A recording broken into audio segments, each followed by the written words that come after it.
All right, so we are getting ready to kick off the draft. It has snuck up on me. Obviously, there is a lot of other things going on in the world that kind of kept me occupied personally, and then the pandemic.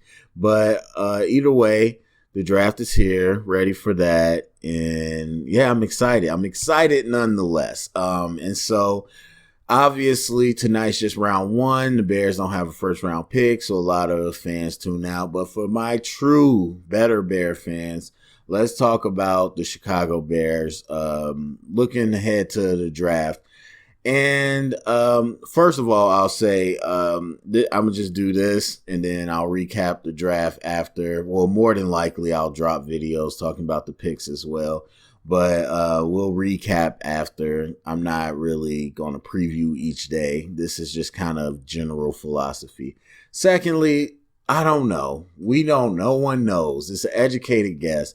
Ryan Pace doesn't know. If you put the lasso of truth around him, he would not know right now because we got to see how it shakes out. So everybody is just looking at mock drafts and stuff. It's so silly to me. It's like, first of all, don't get me started about mock drafts, but it's all silly to me because we don't know. It's just educated guesses at this point. We just have to see how the board shakes out, and we'll go from there. So this isn't me telling you what's going to happen and all that, and here are my predictions. We're going to get this. It doesn't. That part to me doesn't matter a whole bunch. Really, just looking at the draft kind of philosophy of Ryan Pace and what he's done, and looking at our roster and listening to some of the things Ryan Pace has said during the offseason and our offseason moves, that is what kind of formulates my thoughts of what might happen. And so the number one thing I'll say about tonight, or not tonight, but about the draft, is that we're not picking at those two picks in the second round. That I can guarantee almost. I'm 99% confident in saying that we're not picking at those two picks. One of those, if not both of those picks, are going to get moved. Now, I don't know if we're going up into the first round, or if we're going back into the second round, or if we're going up into the second round, or if we're doing both or a combination. But those picks are getting moved. Ryan Pace likes trading. That has been established. This is what, his fourth draft? Or, yeah, I believe this is his fourth draft. And so, or is it his fifth draft? I don't remember. I think it's his fourth draft. Either way, his body of work that we've seen so far, he likes trading. And to me, some people say he likes to go get his guy. I don't know. I mean, obviously, there's some strong feelings for the person you're getting, but it just seems like he likes to be aggressive. Because, yeah, we're not even going to talk about the Trubisky trade going up one pick. But anyway, I think he just likes to be aggressive in general. And so the one thing, or one of the things that really pops that light bulb off for me is that when you listen to him talking the offseason about the draft and whatnot, you cannot count how many times he talks about having 2 second-round picks. And it's just like every time, it's so important for us. It's so important. It's so big. It's so huge that we have these 2 second-round picks. Now, you could say that a few times to be PR and, help fans feel better that we don't have a first round pick. But I'm talking about opportunities when he doesn't need to. He goes out of his way to talk about it. So as a guy that you've seen deal a lot and knowing what 2 second round picks can be, especially in the deep draft, I think he genuinely is excited that he has 2 second round picks, and he genuinely intends to use them. In his conference call about the draft, he talked very briefly, but he mentioned, like, based on how the board falls, we will know as we get closer to our pick if we need to move back and acquire more picks, or whatever we have to do. And so he literally mentioned moving back and acquiring more picks. Now, obviously, there's some type of script to the things these people say, but the truth leaks out. And even if you're unintentionally doing it, and so that's in the back of his mind. You put down our draft picks, you see that huge gap between the second round and the fifth round, and no first rounder. That doesn't sit well with him. So to me, in my opinion, Ryan Pace is the type of guy that's going to swing big. That means he's going to trade back to load up, or if he's like, hey, we only making a few picks, we're going to trade up and do some work. Now, obviously, last year we didn't do anything huge with our moves, so there is something to be said there. But I think once we have the ammo, I don't think that Pace is ever going to be scared to make a move. So for me, look for a move. And I don't mean like any time in the draft. I mean specifically with our second round picks. Look for a move. I highly doubt it's a move for a veteran. Like there's talk of OJ Howard floating out there. There's talk of Trent Williams floating out there. There's talk of some other guys. Jamal Adams. Now, look, I'll tell you this. Bears fans, listen to me. If they traded anything, but if they traded any of these draft picks and came away with Jamal Adams, I will love Ryan Pace to the day he dies. If he pulls that off, I couldn't care less about Khalil Mack. I couldn't care less about the Trubisky over freaking Mahomes and everybody. I couldn't care less about any of that. If you put Big Cat that's the other Big Cat. If you put Big Cat Jamal Adams on the field with Eddie Jackson, for that one season, I'll love you forever. I don't care. But anyway, so I don't really feel strongly that a move will be made for a veteran with the second round picks, but I do feel a move will be made. And in my gut, I'm not going to say 99%, but I would say a good 70%. I feel like he's going to make multiple moves.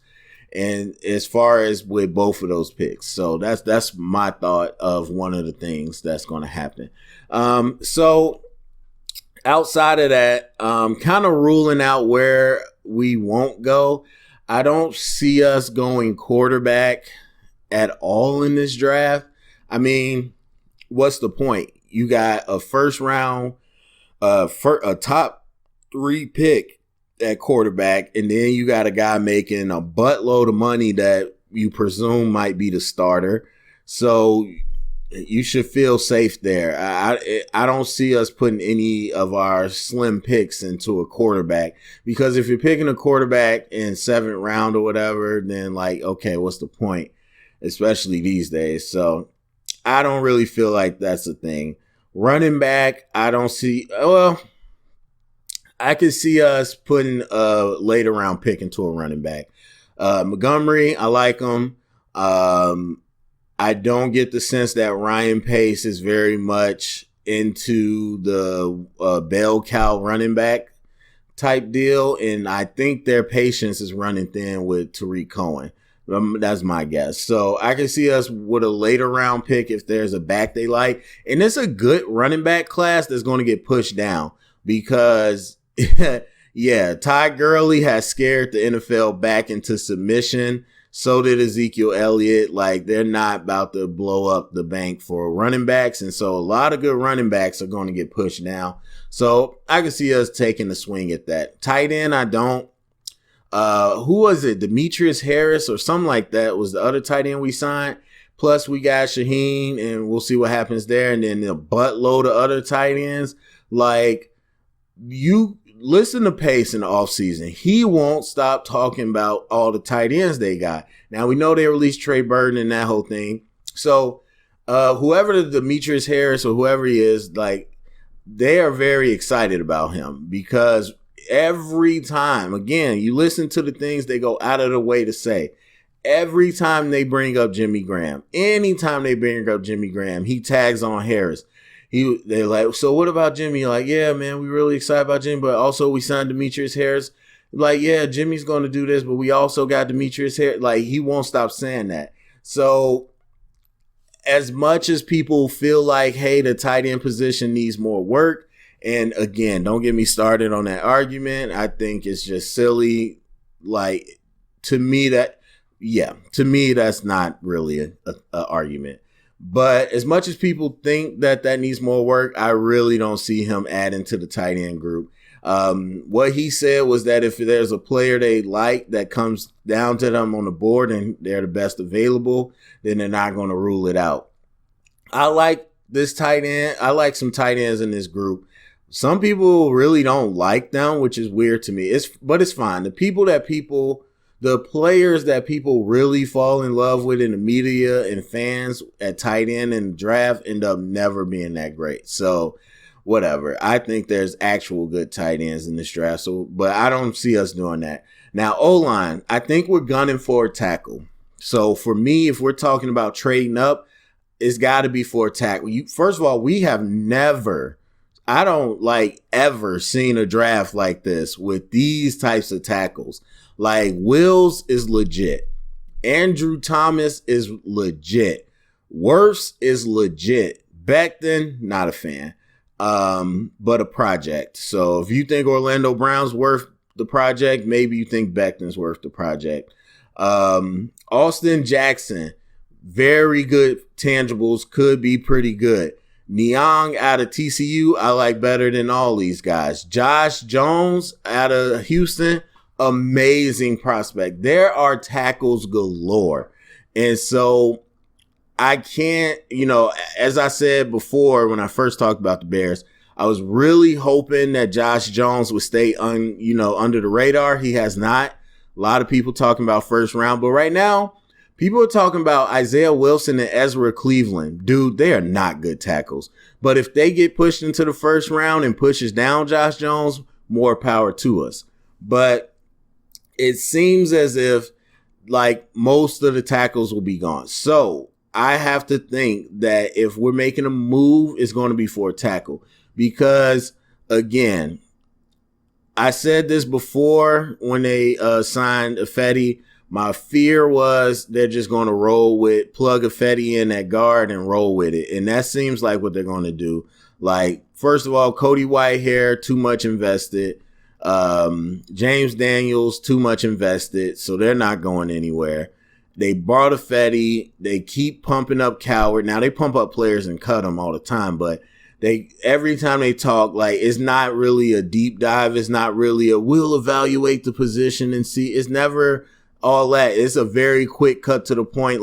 Yeah, we got Ifedi and Coward. We feel good. We'll let them compete. And so it's very matter of fact.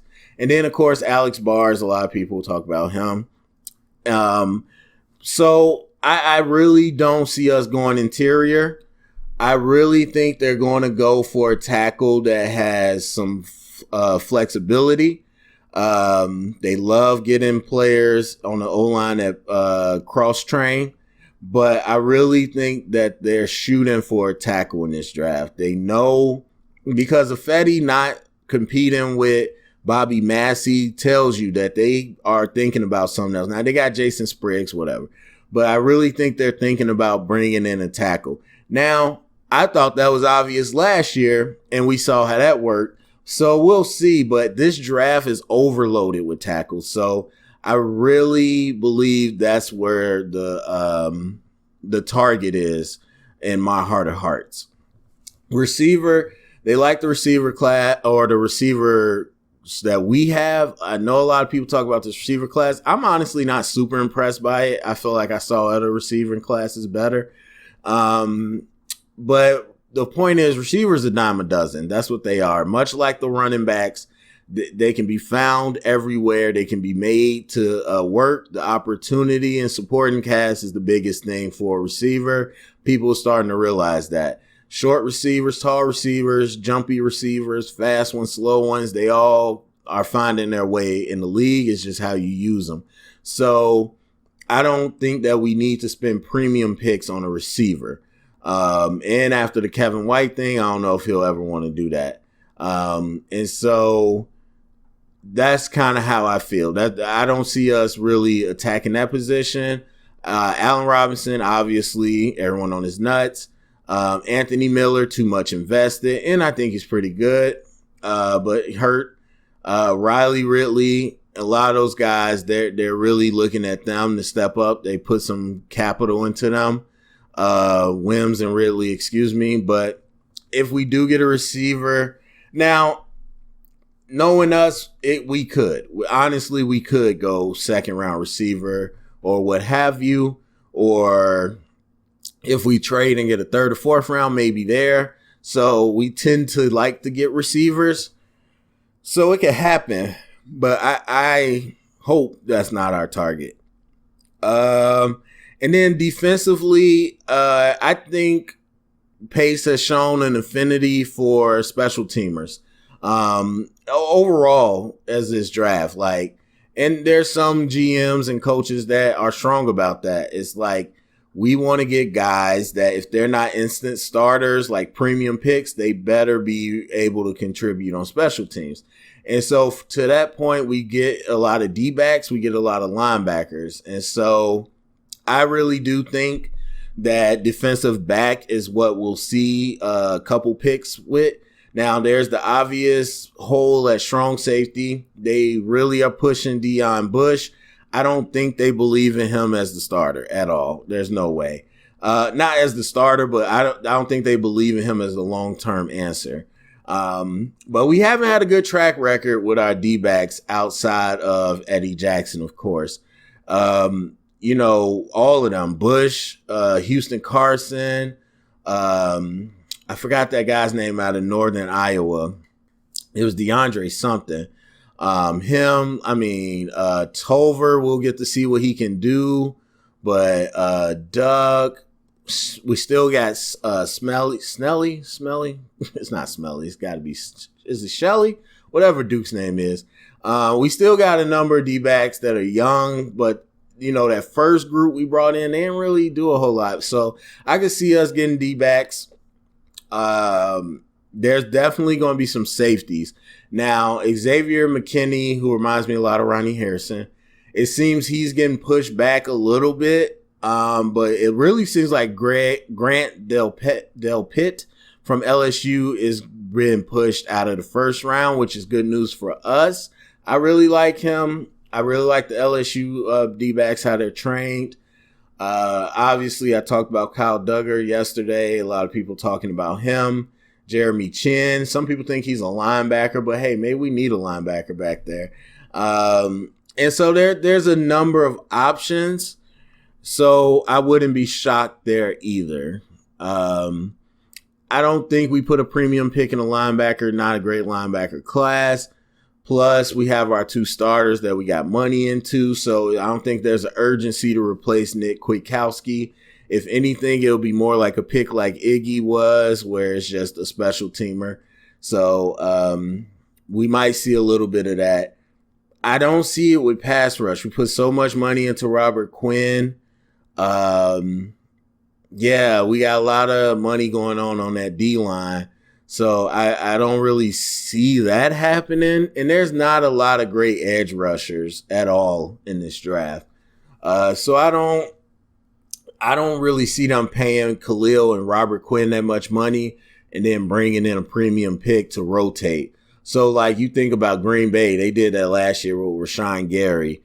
And, that's their philosophy. I don't think the Bears have that philosophy. I don't think we're going to load up at one position like that. I think for the most part, Pace is pretty practical with big holes in the roster. He'll go after that position. But outside of that, I think he really likes special team guys.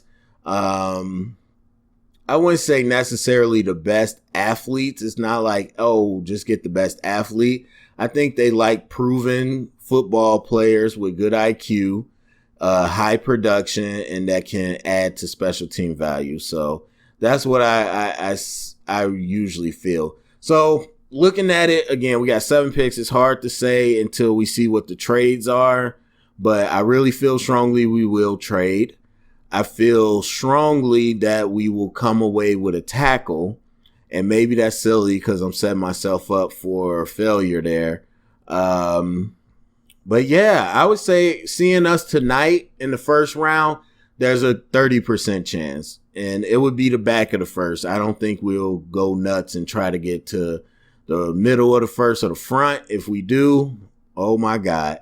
But I mean, you might as well. It's your last year. You got to swing. But either way, I think it's a 30% chance we get into the first round. Going into tomorrow, I think there's 99% chance we move those picks at some point, or one of those picks at least. So yeah, so go to the comment section. Let me know what you think. Let me know who you looking at, what position you looking at. I'm pretty sure I can guess what everybody's going to say, but let me know about some players that you might be interested in. Share it around, get the conversation started. Thumbs up, subscribe. See y'all all tonight. And remember, stay up and bear down.